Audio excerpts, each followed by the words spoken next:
जो आपको जानना इसलिए भी ज़रूरी है क्योंकि आप ये अंदाज़ा लगाते हैं कि सनातन के जो ध्वजवाहक हैं, जो अखाड़े हैं, जो साधु संत हैं, आप ये अंदाज़ा लगाते हैं कि साधु संत लंगोट में और धोती कुर्ते में चलते हैं, कमंडल हाथ में लिए रहते हैं। लेकिन अब दौर बदल चुका है।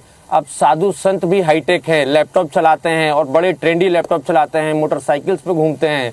और सबसे खास बात कि ऐसे संत उच्च शिक्षित हैं, हाईली क्वालिफाइड है। कोई इंजीनियर है, कोई डॉक्टर है, कोई MBBS करके आया है, कोई PhD करके आया है। और सबसे ज़्यादा उच्च शिक्षित संतों की भरमार निरंजनी अखाड़े में है।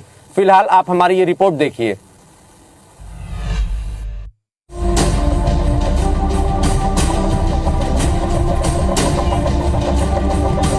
दुनिया ने अखाड़ों का वो दौर भी देखा है जब साधुओं ने धर्म की रक्षा के लिए हथियार उठाए हैं। हथियार भी तब उठे जब सन्यासियों को कोई दूसरा विकल्प नजर नहीं आया। लेकिन अब साधुओं का शास्त्रों के पठन पाठन के बजाय तलवार चलाना, लाठी भांजना, भाला फेंकना आपको नहीं दिखेगा, क्योंकि अब सन्यासियों ने भी खुद को आग की तरह अपडेट कर लिया है। नई तकनीक के साथ तेवर भी नए कर लिए हैं। चलिए आपको मिलवाते हैं निरंजनी अखाड़े के सेक्रेटरी और महंत राम रतन गिरी से।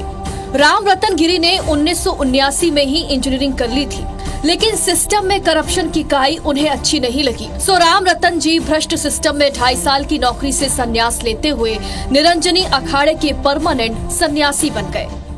जी हाँ, मैं इंजीनियर हूँ और हमारे पंचायती अखाड़ा श्री निरंजनी में ज़्यादातर पढ़े लिखे आत्मा है। वो सर्विस भी की है सेंट्रल गवर्नमेंट की। मेरा तो थोड़ा ठेकेदारों की प्रति यार ये क्या चक्कर है, भ्रष्टाचार है। तो फिर मेरा मन जो है ना, फिर मैं सत्संग में भी जाता था और हमारे जो गुरुजी थे सत्संग में थे, तो फिर मैंने उनके पास गया। उन्होंने कहा कि आप जो हमारा अखाड़ा है निरंजनी अखाड़ा, वहाँ सीधे जाइए, हम तो चेला बनाते नहीं है, अखाड़े में बनाते हैं। निरंजनी अखाड़े में 70% सन्यासी उच्च शिक्षित हैं। यह अकेला ऐसा अखाड़ा है जहां सबसे ज्यादा पढ़े लिखे साधु सन्यासी हैं। लेकिन ऐसा नहीं है कि अकेला निरंजनी अखाड़े में ही पढ़े लिखे साधु सन्यासी हैं, बल्कि शैव संप्रदाय का अग्नि अखाड़ा भी वैदिक परंपराओं में उच्च शिक्षित गुरुओं का गढ़ है। अग्नि अखाड़े के डॉक्टर साधनानंद बता रहे हैं कि किस तरह वो योग विद्या में PhD कर अग्नि अखाड़े के लक्ष्य को पूरा करने में अपनी आहुति दे रहे हैं।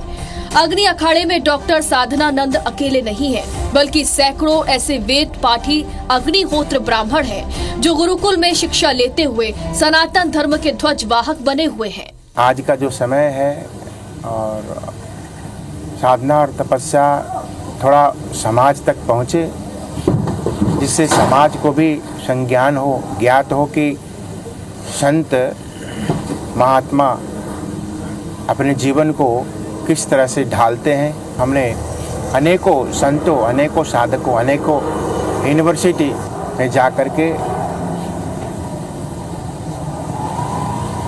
अध्ययन के साथ साथ में साधना किया।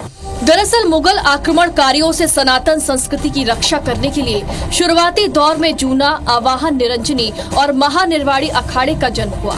लेकिन आज अखाड़ों की संख्या 13 तक पहुंच गई है, जिसमें किन्नर अखाड़े को जूना अखाड़े में शामिल करते हुए मान्यता दी गई है। हालांकि तस्वीर आज के अखाड़ों की बिल्कुल अलग है, क्योंकि अब अखाड़ों में वॉकी टॉकी से बात करते हुए, लैपटॉप चलाते हुए साधु आपको आसानी से नजर आए। दुनिया भर के श्रद्धालु भी नए दौर के साधुओं को देखकर हैरान हैं। सुनिए लंदन से आए हुए ये युवा नए दौर के सन्यासियों को देखकर क्या कह रहे हैं। बहुत अच्छा लग रहा है और बहुत व्यवस्था भी बहुत अच्छी कर रहे हैं और सब लोगों को एंजॉय करेगा और दर्शन साधु संतों का भी करेंगे।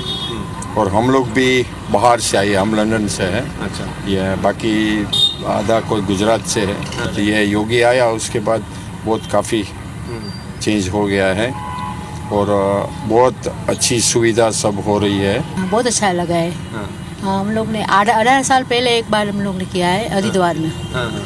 अभी आए, कल इधर आए वापस। अच्छा है, व्यवस्था भी अच्छा है। हम आए हैं सौराष्ट्र से, पोरबंदर का हमारा छोटा सा गांव है खांपोदर, उधर से ये हमारा अंकल है। 4 बार इसने कुंभ मेला किया है, तो हमको उसको साथ लेकर आए हैं। यहाँ बहुत मजा आया, बढ़िया है। जब से योगी आई है तब से ये व्यवस्था बहुत सुंदर है, काफी बढ़िया है। प्रयागराज कुंभ नए दौर का साक्षी बनने जा रहा है। ये वो ऐतिहासिक कुंभ साबित होने जा रहा है जिसमें सबसे ज्यादा झुकाव युवाओं का होगा। फिलहाल अखाड़ों के हाईटेक संत देश दुनिया के युवाओं के लिए आकर्षण का केंद्र जरूर बने हुए हैं।